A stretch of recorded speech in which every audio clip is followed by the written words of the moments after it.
Hello students, तो यहाँ पर हम लोग करने के लिए जा रहे हैं क्लास 10th एनसीईआरटी का मैथ है। एक्सरसाइज 3.2 है। प्रश्न संख्या जैसा कि देख रहे हो 7 नंबर का प्रश्न हम करने के लिए जा रहे हैं।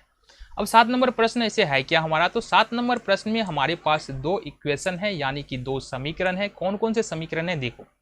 तो पहला समीकरण जो है हमारे पास क्या है, वो है x माइनस वाई प्लस का 1 बराबर 0। ये समीकरण नंबर 1 दिया है। और दूसरा समीकरण जो हमको प्राप्त है वो है 3x प्लस 2y माइनस 12 बराबर 0। इस दोनों समीकरण का प्रयोग करके हमें एक ग्राफ खींचना है। ठीक है, और ग्राफ खींचने के बाद x अक्ष के साथ जो त्रिभुज बन रहा है उसका हमको शीर्ष ज्ञात करना है। अब त्रिभुज का शीर्ष क्या होता है ये पहले समझा देते हैं, फिर ग्राफ जब खींचेंगे ना तो फिर x अक्ष वाला बात समझ में आएगा। जहां पर दो भुजाएं मिलती है वो शीर्ष कहलाता है। मतलब अगर यहाँ पर देखें, मान लो ये त्रिभुज ए बी सी की बात करेंगे तो यहाँ पर दो भुजाएं मिल रही है, ये शीर्ष हो जाएगा। यहाँ पर दो भुजाएं मिल रही है, ये शीर्ष हो जाएगा। और इसी पॉइंट पर दो भुजाएं मिल रही है तो ये भी एक शीर्ष हो जाएगा। ठीक है, तो हम जानते हैं कि अगर हम यहाँ पर जाए, हम अपने ग्राफ पर जाएंगे तो हर एक पॉइंट जो है कुछ न कुछ एक्स और वाई का वैल्यू रखे होता है। यानी हर एक पॉइंट का कम से कम एक्स और वाई का एक वैल्यू तो होता है। तो वही हमको बताना है, एक्स और वाई के लिए त्रिभुज का शीर्ष ज्ञात करना है। ठीक है, तो यहाँ पर देख लेते हैं हमारे पास समीकरण है क्या। समीकरण है पहला समीकरण, तो यहाँ से लिख देंगे समीकरण एक से एक्स माइनस वाई प्लस 1 बराबर 0। ये समीकरण 1 है। अब ग्राफ खींचने के लिए हमको कम से कम दो मान तो चाहिए। कितने मान चाहिए? दो मान तो चाहिए होंगे। तो पहला मान हम यहाँ से देख लेते हैं। पहले समीकरण के लिए x बराबर हम रख लेते हैं 2। क्या रख ले? 2। जब x बराबर 2, तो x बराबर यदि हम रखते हैं 2 तो देखो y का वैल्यू कितना निकल के आएगा। समीकरण है हमारा x माइनस वाई प्लस 1, तो x का मान 2 किया हमने, y बराबर तो कुछ नहीं है प्लस 1 बराबर 0। फिर यहाँ करेंगे, इसको दूसरी तरफ ले जाएंगे और 2 को भी दूसरी तरफ ले जाएंगे, तो माइनस वाई बराबर बच जाएगा हमारा 0 माइनस 1 और माइनस का 2। यहाँ से हो जाएगा माइनस वाई, और 0 का कोई मतलब ही नहीं बनता है यहाँ पर। माइनस 1 माइनस 2 तो माइनस 3 हो जाएगा। तो यहाँ से माइनस कैंसिल आउट हो जाएगा, तो वाई बराबर जो निकल के आएगा वो 3 निकल के आएगा। दूसरा वैल्यू हम रख रहे हैं x का 0। तो जब यहाँ से x बराबर 0 हो जाए तो हमारे पास जो समीकरण है वो है x माइनस वाई प्लस 1 बराबर 0। x का मान हमने रखा है 0, तो x के जगह पर 0 हो जाएगा, माइनस वाई प्लस 1 बराबर में 0। ठीक है, तो यहाँ से देखेंगे ये है हमारा 0 का 0 खत्म हो जाएगा। इस 1 को अगर दूसरी तरफ ले जाएंगे तो ये क्या होगा, माइनस में 1 हो जाएगा, तो माइनस वाई बराबर माइनस का 1। अब यहाँ से माइनस फिर कैंसिल, तो y का वैल्यू यहाँ से निकल के आया 1। अब इसके लिए अपने को बनाने ला है मान सारणी। तो मान सारणी कैसे बनाते हैं, दो वैल्यूज है हमारे पास, तो दो मान के लिए जो मान सारणी बनेगा वो कुछ इस प्रकार से बनता है। देखो यहाँ से ये हमारा मान सारणी बन गया। पहले में x का मान, दूसरे में y का मान, तीसरे में xy का मान। इस तरह से दो मान है, दो भाग में इसको बांट सकते हैं। पहला जो x का मान हमने रखा है वो रखा है 2, और y का मान निकल के आ रहा है 3। मतलब ये हमारा 2 3 निकल के आ रहा है। फिर पहले हमने फिर दूसरा मान जो x का रखा है वो रखा है हमने 0, और y का मान निकल के आ रहा है 1। तो ये हो गया हमारा 0 और 1। ये किस समीकरण का मान सारणी है, तो ये समीकरण पहला है x माइनस वाई प्लस 1 बराबर 0, इसका ये मान सारणी है। ठीक है जी, चलो अब समीकरण 2 से देख लेते हैं। समीकरण 2 क्या है हमारे पास, समीकरण 2 है हमारे पास 3x प्लस 2y माइनस 12 बराबर 0। ये समीकरण 2 है।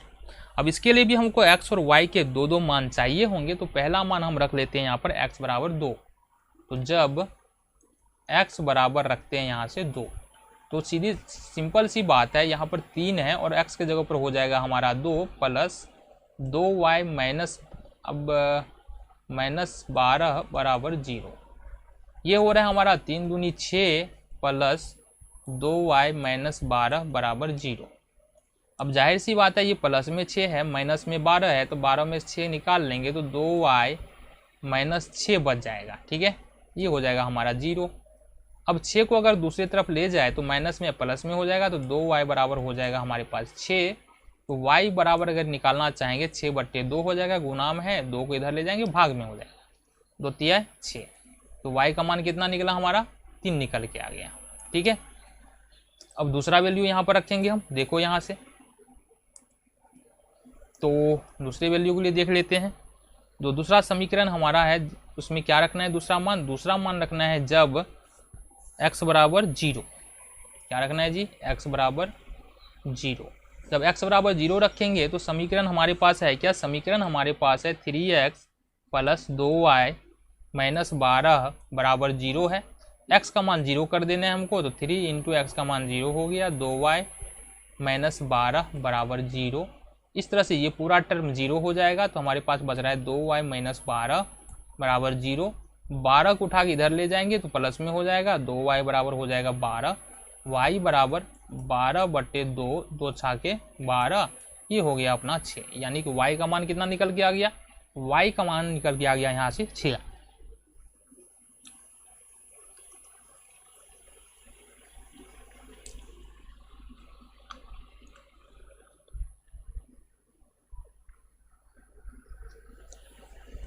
अब इसका हम बना लेते हैं मान सारणी, क्योंकि समीकरण दोनों समीकरण का मान सारणी तो चाहिए अगर हमको ग्राफ खींचना है तो दूसरे समीकरण के लिए जो मान सारणी बनेगा, 2 मान है तो कॉलम भी हमारा सेम तरीके से इस प्रकार से बनेगा।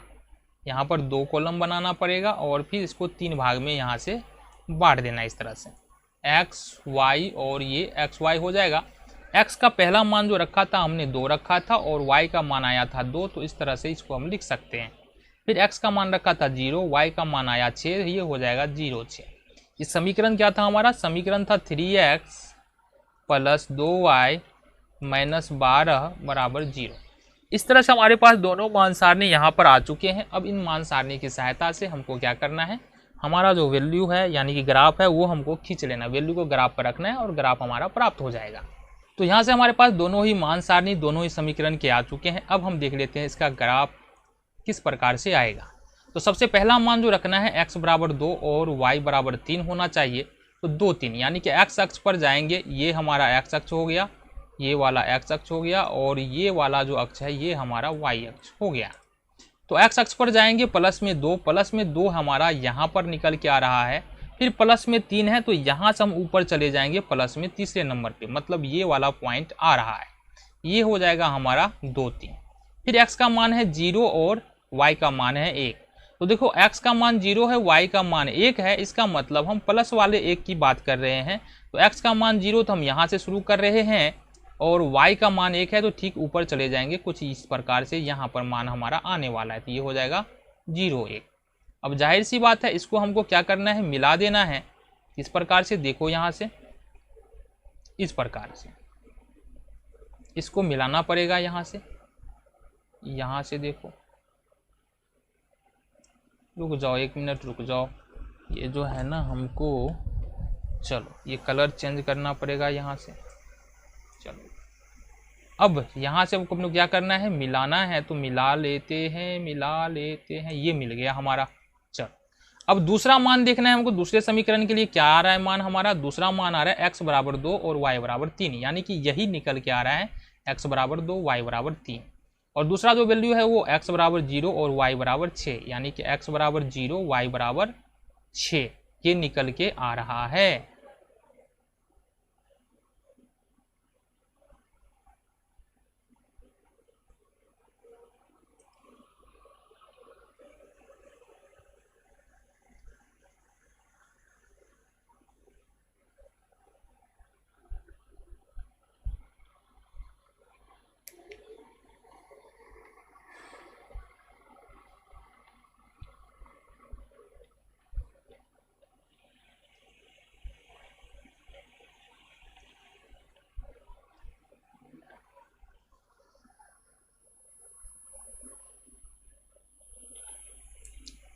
तो यहाँ से देख लेते हैं x बराबर 0 और y बराबर 6 जो मान है वो कहाँ आ रहा है, x बराबर 0 होगा, y बराबर 6, जो मान आएगा हमारा कुछ यहाँ पर आने वाला है। ठीक है, अब इसको अगर हम खींच के देखते हैं तो देखो गौर से, इसको मतलब हमको इसको मिलाना है, तो मिलाना है तो कहाँ मिल जाएगा, ये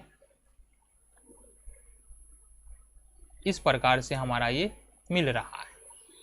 ठीक है, अब भाई साहब ये बता रहा है हमको कि हमको त्रिभुज का क्या निकालना है, त्रिभुज का निकालना है शीर्ष का निर्देशांक।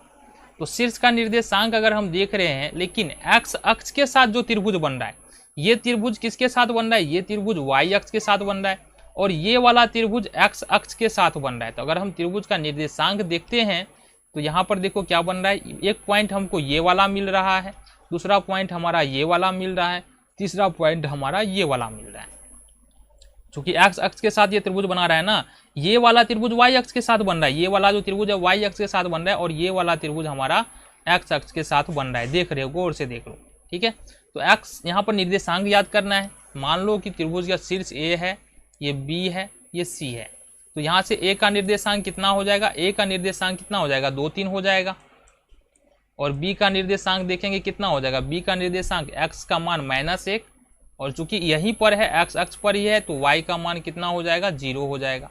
और सी का निर्देशांक कितना हो जाएगा, सी का निर्देशांक हमारा हो जाएगा, एक्स का मान 4 है और वाई का मान 0 है। ये हमारा त्रिभुज का निर्देशांक हो जाएगा।